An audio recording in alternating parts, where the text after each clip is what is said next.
So this section is on waves. An oscillation we talked about before is just a periodic motion that stays in one area, one place. But a wave is a periodic traveling disturbance, and so we see waves as traveling along water, or you see waves on a rope. I can give you examples of wave like on a slinky, like I can do that. I can send a wave off in that direction like that. And so it's a traveling disturbance. By the way, I can send a wave like this. Can you see the little pressure waves going in and out of there? So those are waves. So waves have certain properties that we can recognize. For example, we have what's called a wavelength. A wavelength, we typically use the letter lambda for wavelength. The wavelength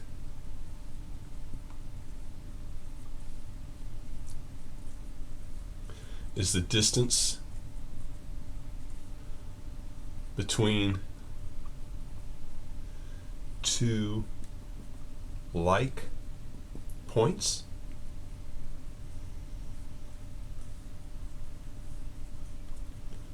On the wave.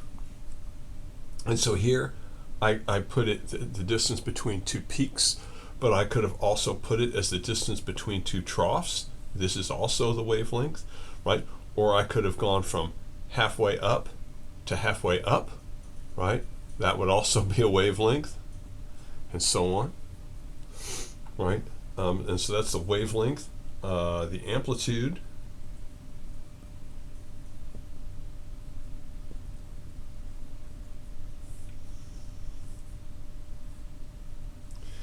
is the maximum distance from equilibrium.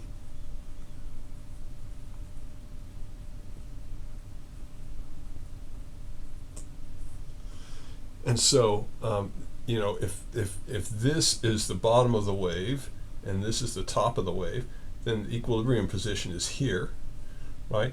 And so this would be the amplitude. It's how far you get away.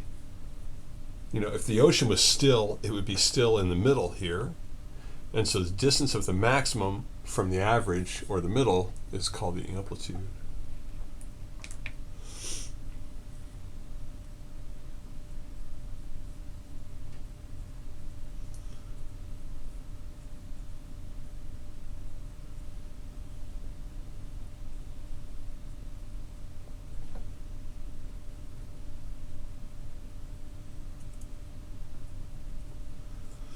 The speed of the wave is just how fast it's traveling. It can be moving along with some velocity v, right? And so amplitude, we usually, so this one's like lambda, this is a for amplitude, this is v for speed. I've obviously messed up our diagram here, and so I'm going to erase a little bit and redraw. See if I can redraw a decent wave here.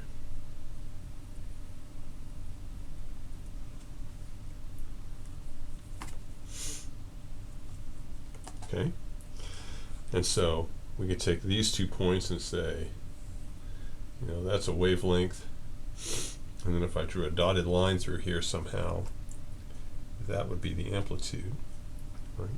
The wave is traveling with some speed v, right?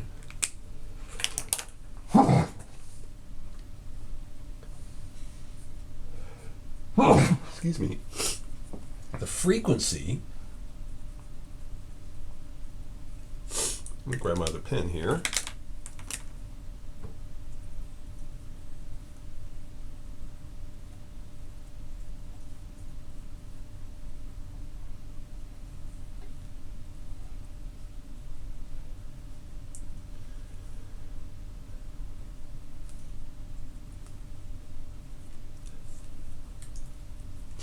The frequency is the number of waves per second. So if this is, if this is ocean water, right, and I'm standing in it,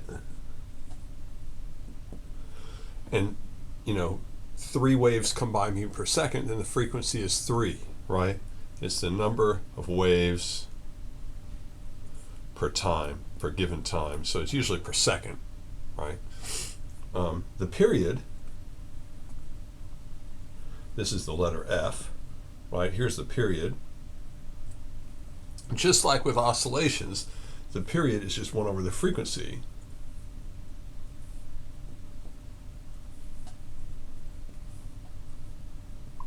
It's the time per wave. And so if I'm at one peak, the time it takes the next peak to get to me is the period, right? And so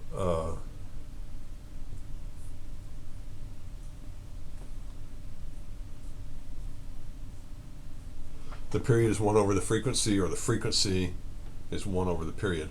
And so, you know, if it takes 2 seconds, if the period is 2 seconds per wave, then the frequency is 1 wave per 2 seconds, or 0.5 waves per second.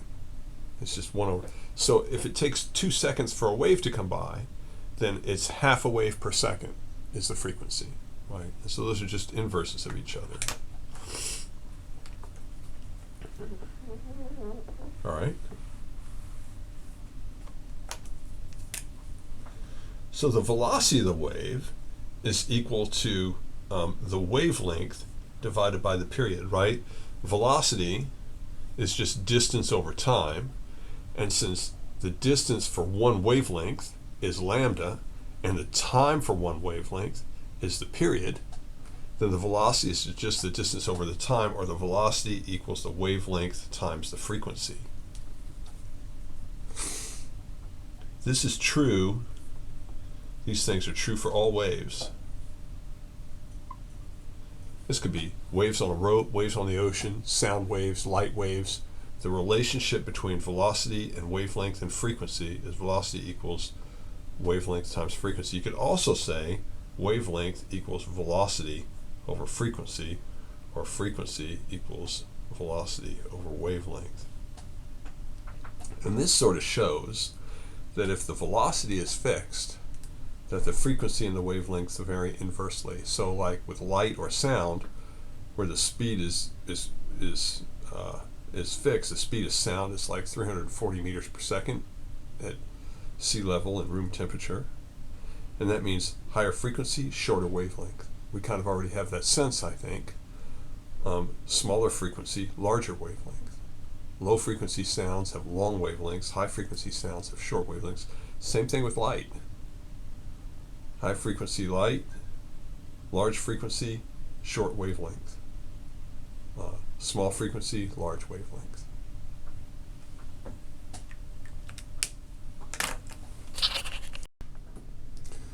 So the speed of light in a vacuum or in air is 3 times 10 to the 8th meters per second.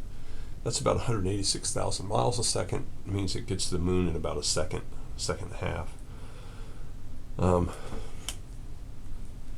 What is the wavelength of red light from hydrogen with a frequency of 4.57 times 10 to the 14th hertz? So the most common visible light emitted by hydrogen atoms is this red line. It's the red you see in space pictures, maybe galaxies and stuff like that. And so we use this formula: the wavelength is equal to, the speed of the wave is equal to the wavelength times the frequency. Except here they've given us the speed and the frequency, and so we can say the wavelength is equal to the speed divided by the frequency, and that's equal to 3 times 10 to the 8th meters per second divided by 4.57 times 10 to the 14th hertz. Right, that's a gigantic number, right? That's about 460 trillion cycles per second. It's much higher than what you get in radios. Radios are in megahertz. These are in terahertz or something like that. I guess no. Yeah. So if I calculate that, I get a wavelength of 6.56 roughly times 10 to the minus 7 meters, which is about 656 nanometers, right? Because nano is 10 to the minus 9. And so this is the red end of the spectrum. So, an atom is about 10 to the minus 10 meters in diameter, so it's about 6,000 or 7,000 times the diameter of an atom, roughly speaking, is the long wavelength end of visible light. So in this question, it asks, given the speed of sound in air is 344 meters per second, remember we just did the speed of light was 300 million meters per second. This is 344 meters per second. It gives you some idea how much faster light travels in sound, almost 1,000,000 times faster. That's why the lightning, you see the lightning long before you hear the thunder. This is about a fourth or a fifth of a mile per second, and so it takes 4 or 5 seconds for this to travel a mile, and so that's why you can count after you see a lightning flash and see about how far away the strike was. Every 4 or 5 seconds is roughly a mile.